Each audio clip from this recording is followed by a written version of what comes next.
Avant de devenir l'un des pasteurs les plus influents de la diaspora africaine, avant de rassembler des dizaines de milliers de fidèles chaque dimanche, Ivan Kastanou était un enfant du Congo, une terre qu'il a quittée, mais qui ne l'a jamais quittée. Le récit débute dans les années 1980, au Congo. Ivan et son frère jumeau Yves grandissent dans un contexte africain, effectuent leurs études primaires et secondaires avant le grand départ pour la France. Cette dualité identitaire forge leur personnalité. L'Afrique de l'enfance, l'Europe de l'adolescence.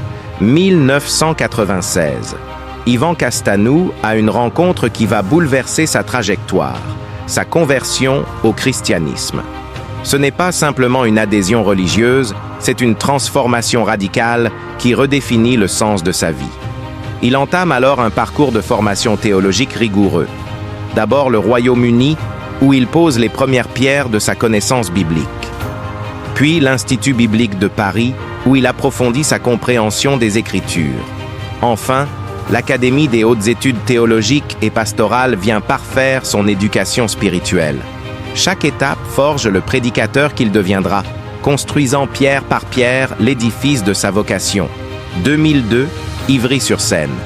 2 frères jumeaux, une vision commune, Impact Centre Chrétien. Dans cette banlieue parisienne, Ivan et Yves Kastanou plantent une petite église qui deviendra bien plus qu'un lieu de culte.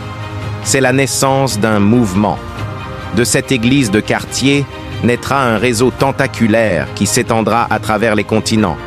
Aujourd'hui, ICC compte plus de 100 antennes à travers le monde. Chaque dimanche, des dizaines de milliers de fidèles se rassemblent physiquement ou virtuellement, connectés par une même foi, une même vision. De l'enfant congolais au bâtisseur d'église, Ivan Kastanou a parcouru un chemin singulier. Mais ce n'est que le début de l'histoire, car derrière le pasteur se cache aussi un homme, un mari, un père.